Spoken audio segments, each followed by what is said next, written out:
ಬೆಂಗಳೂರಿನ ರಾಮೇಶ್ವರಂ ಕೆಫೆಯಲ್ಲಿ ಬಹಳ ದೊಡ್ಡ ಸ್ಫೋಟ ಸಂಭವಿಸಿದೆ. ಹೋಟೆಲ್ನಲ್ಲಿ ಸಂಭವಿಸಿದಂತಹ ಸ್ಫೋಟದಲ್ಲಿ 5 ಮಂದಿ ಗಾಯ ಆಗಿದೆ ಅನ್ನುವಂಥದ್ದು ಗೊತ್ತಾಗ್ತಾ ಇದೆ. ನಮ್ಮ ಜೊತೆಗೆ ಮಾತನಾಡಿದಂಥವ್ರು ನಾವೇ ಹಲವರನ್ನ ಆಟೋಗೆಲ್ಲ ಕಳಿಸಿದ್ವಿ, 8 ಜನ ಅನ್ನುವಂಥದ್ದನ್ನ ಹೇಳಿದ್ರು. ಬಟ್ ಪೊಲೀಸ್ ಮೂಲದಿಂದ ಸಿಗ್ತಾ ಇರುವಂತ ಮಾಹಿತಿ ಪ್ರಕಾರವಾಗಿ 5 ಮಂದಿಗೆ ಗಾಯ ಆಗಿದೆ ಅನ್ನುವಂಥದ್ದು ಗೊತ್ತಾಗಿದೆ. ಹೋಟೆಲ್ ಸಿಬ್ಬಂದಿಗೂ ಆಸ್ಪತ್ರೆಯಲ್ಲಿ ಚಿಕಿತ್ಸೆ ಕೊಡಿಸುವಂತ ಕಾರ್ಯ ಆಗ್ತಾ ಇದೆ. ಗ್ರಾಹಕರು ಯಾರಿದ್ರು ಅವ್ರೇನಾದ್ರು ಗಾಯಗೊಂಡಂತವ್ರಿದ್ರೆ ಅವರಿಗೂ ಕೂಡ ಈಗ ಚಿಕಿತ್ಸೆ ಕೊಡಿಸುವಂತ ಕಾರ್ಯ ಆಗ್ತಾ ಇದೆ. ಕೂಡಲೇ ಕಾರು, ಆಟೋ ಇಂಥದನ್ನೆಲ್ಲ ಬಳಸಿ ಕಳಿಸಿದ್ದಾರೆ ಹಾಸ್ಪಿಟಲ್ಗೆ ಅನ್ನುವಂಥದ್ದು ಗೊತ್ತಾಗ್ತಾ ಇದೆ. ಆಮೇಲೆ ಸ್ಫೋಟದ ತೀವ್ರತೆಗೋ ಏನೋ ಗೊತ್ತಿಲ್ಲ. ಅಲ್ಲಿ ಮಾತನಾಡ್ತಾ ಇದ್ದವ್ರು ನಮ್ಮ ಜೊತೆ ಕೆಲವರು ಹೇಳ್ತಾರೆ ಕಿವಿಲೆಲ್ಲ ಬ್ಲಡ್ ಬಂದ್ಬಿಟ್ಟಿತ್ತಂತೆ. ಗೊತ್ತಿರ್ಬೋದು, ಈ ಭಾಳ ದೊಡ್ಡ ಶಬ್ದ ಅಥವಾ ಭಾಳ ದೊಡ್ಡ ಬ್ಲಾಸ್ಟ್ ಆದಂಥ ಸಂದರ್ಭದಲ್ಲಿ ಮೂಗು ಕಿವಿಲೆಲ್ಲ ಒಂದೇ ಸಲ ಬ್ಲಡ್ ಬಂದ್ಬಿಡುತ್ತೆ. ಬಹುಶಃ ಆ ಥರ ಅಂಥದ್ದು ಆಯ್ತೋ ಗೊತ್ತಿಲ್ಲ. ಆಮೇಲೆ ನೋಡಿ, ಇನ್ಸೈಡ್ ದೃಶ್ಯ ನೀವು ನೋಡ್ತಾ ಇದ್ದೀರಾ, ಅದು ಕಂಪ್ಲೀಟು ಕ್ಲೋಸ್ಡ್ ಆಗಿರುವಂಥ ಒಂದು ಜಾಗ, ಓಪನ್ ಸರ್ಫೇಸ್ ಅಲ್ಲ ಅದು, ಅಥವಾ ಓಪನ್ ಜಾಗ ಅಲ್ಲ ಅದು. ಮೇಲ್ಗಡೆ ಕಂಪ್ಲೀಟ್ ಆಗಿ ರೂಫನ್ನು ಹಾಕಿದ್ದಾರೆ. ಅಂದರೆ ಈ ಜರ್ಮನ್ ಟೆಂಟ್ಸ್ ಇಂಥದನ್ನೆಲ್ಲ ಬಳಸಿದ್ದಾರೆ.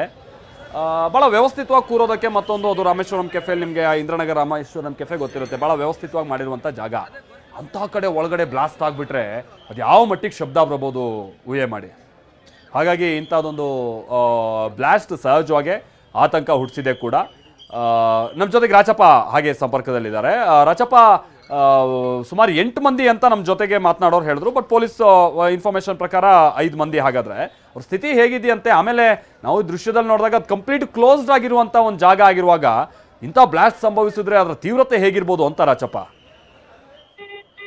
ಮಲ್ತೇಶ್, ಅಂದ್ರೆ ಇಂತಹ ಬ್ಲಾಸ್ಟ್ ಆದಂತಹ ಸಂದರ್ಭದಲ್ಲಿ ಸಹಜವಾಗಿ ಒಂದಿಷ್ಟು ಜನರಿಗೆ ತೀವ್ರ ತೋರನಾದಂತಹ ಗಾಯಗಳಾದ್ರೆ, ಇನ್ನು ಕೆಲವರಿಗೆ ಸಣ್ಣ ಪುಟ್ಟ ಗಾಯಗಳೆಲ್ಲವೂ ಕೂಡ ಆಗಿರುತ್ತೆ. ಹಾಗಾಗಿ ಬಹುಶಃ ಅಲ್ಲಿ 8 ಜನ ಏನಂತ ಹೇಳಿದರೆ 8 ಜನಕ್ಕಿಂತ ಹೆಚ್ಚಿನ ಜನರಿಗೂ ಕೂಡ ಸಣ್ಣ ಪುಟ್ಟ ಗಾಯಗಳಾಗಿರ್ತವೆ. ಆದ್ರೆ ಆಸ್ಪತ್ರೆಗೆ ಹೋಗಿ ಚಿಕಿತ್ಸೆ ಪಡೆಯುವಂತ ಹಂತಕ್ಕೆ ಗಾಯವಾಗಿರುವಂತರು 5 ಜನ ಅನ್ನುವಂತಹ ಒಂದಿಷ್ಟು ಮಾಹಿತಿನ ಸದ್ಯಕ್ಕೆ ಪೊಲೀಸ್ ಮೂಲಗಳು ಕೂಡ ಕೊಡ್ತಿರುವಂತದ್ದು. ಹಾಗೇನೆ ಅಗ್ನಿಶಾಮಕ ಸಿಬ್ಬಂದಿಗಳು ಕೂಡ ಅದೇ ಮಾತನ್ನ ಹೇಳ್ತಾ ಇರುವಂತದ್ದು. ಹಾಗಾಗಿ ಈ ಒಂದು ಬ್ಲಾಸ್ಟ್ಗೆ ಸಂಬಂಧಪಟ್ಟಂತೆ ಸಾಕಷ್ಟು ಅನುಮಾನ ಕೂಡ ಇರುವಂತದ್ದು. ಹಾಗಾಗಿ ಪೊಲೀಸರು ಏನು ಬ್ಲಾಸ್ಟ್ ಆಗಿದೆ ಆ ಕಂಪ್ಲೀಟ್ ಜಾಗವನ್ನ ಸೆಕ್ಯೂರ್ ಮಾಡಿ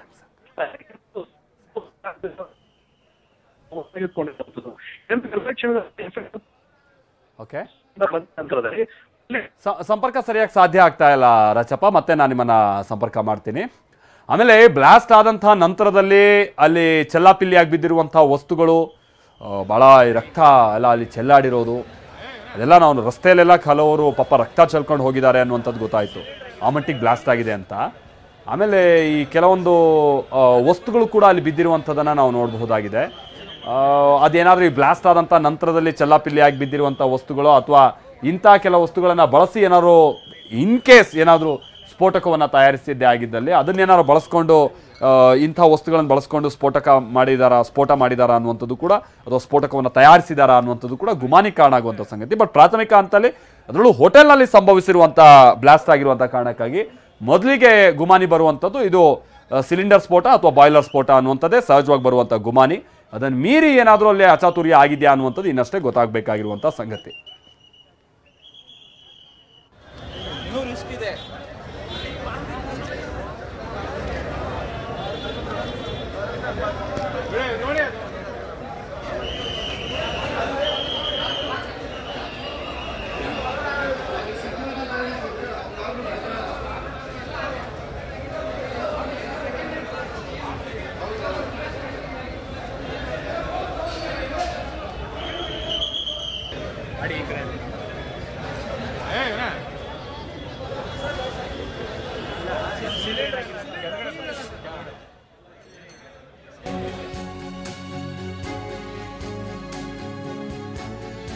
ಬಹಳ ದೊಡ್ಡ ಶಬ್ದನೇ ಕೇಳಿ ಬಂದಿದೆ. ಯಾವ ಮಟ್ಟಿಗೆ ಅಂದ್ರೆ ಬಹಳ ದೂರದಲ್ಲಿದ್ದಂಥವರಿಗೂ ಕೂಡ ಅರೆ ಇದೇನಿದು ಬ್ಲಾಸ್ಟು, ಈ ಮಟ್ಟಿಗೆ ಶಬ್ದ ಬಂತಲ್ಲ ಅಂತ ಹೇಳಿ ಜನ ಆತಂಕಗೊಂಡ್ರು. ಆ ಹೋಟೆಲ್ ಬಳಿ ಓಡ್ ಬಂದಿದ್ದಾರೆ ಜನ ಎಲ್ಲ, ಏನಿದೆ ಇಂಥ ಬ್ಲಾಸ್ಟ್ ಅಂತ ಹೇಳಿ. ಹಾಗೆ ಅಲ್ಲಿ ಓಡ್ ಬಂದಂತ ಕೆಲವರು ಕೂಡ ನಮ್ಮ ಜೊತೆ ಮಾತನಾಡಿದ್ರು. ಮೋಹನ್ ಅನ್ನೋರೆಲ್ಲ ಹೇಳ್ತಾ ಇದ್ರು ಬಹಳ ದೊಡ್ಡ ಬ್ಲಾಸ್ಟ್, ನಾವು ಬಹಳ ದೂರದಲ್ಲಿದ್ವು ಆದ್ರೂ ಕೂಡ ನಮ್ಗೆ ಆ ಶಬ್ದ ಕೇಳ್ತು. ಹಾಗಾಗಿ ಏನದು ಶಬ್ದ ಅಂತ ಹೇಳ್ಕೊಂಡು ನಾವು ಈ ಸ್ಥಳ ಅಂತ ಗೊತ್ತಾಗಿ ಈ ಕಡೆಗೆ ಬಂದ್ವಿ. ನೋಡಿ ಈ ಥರದೊಂದು ಘಟನೆ ಆಗೋಗ್ಬಿಟ್ಟಿದೆ ಅನ್ನುವಂಥದ್ದನ್ನು ಹೇಳ್ತಾ ಇದ್ರು.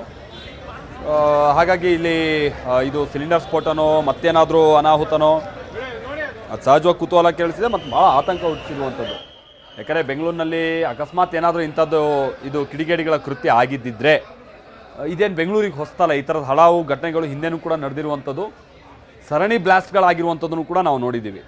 ಹಾಗಾಗಿ ಜನ ಸ್ವಲ್ಪ ಈ ಕ್ಷಣದಿಂದ ಕೇರ್ಫುಲ್ ಆಗಬೇಕಾಗುತ್ತೆ. ಅಕಸ್ಮಾತ್ ಇದೇನಾದರೂ ಬೇರೆ ತೆರಣ ಅಂತ ಬ್ಲಾಸ್ಟ್ ಅನ್ನುವಂಥದ್ದು ಏನಾದರೂ ಆಗಿದ್ದಿದ್ರೆ, ಅಕಸ್ಮಾತ್ ಏನಾದರೂ ಇದು ಸಿಲಿಂಡರ್ ಸ್ಫೋಟನೋ ಬಾಯ್ಲರ್ ಸ್ಫೋಟನೋ ಅಂತ ಆದರೆ ಹೌದು ಗಾಯಗೊಂಡಿದ್ದಾರೆ 5 ಮಂದಿ.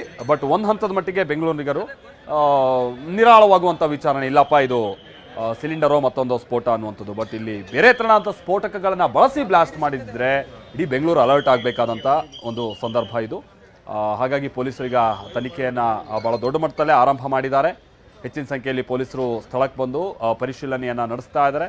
ಅಗ್ನಿಶಾಮಕ ದಳದ ಸಿಬ್ಬಂದಿ ಕೂಡ ಕೂಡಲೇ ಬಂದು ಭಾಳ ಕ್ವಿಕ್ಕಾಗಿ ಬೆಂಕಿಯನ್ನು ನಂದಿಸುವಂಥ ಕಾರ್ಯದಲ್ಲಿ ಅವರು ಕೂಡ ನಿರತರಾದರು. ಅದರಲ್ಲಿ ಯಶಸ್ವಿ ಕೂಡ ಆಗಿದ್ದಾರೆ. ಎಲ್ಲೂ ಬೆಂಕಿ ಏನು ಸ್ಪ್ರೆಡ್ ಆಗಿಲ್ಲ.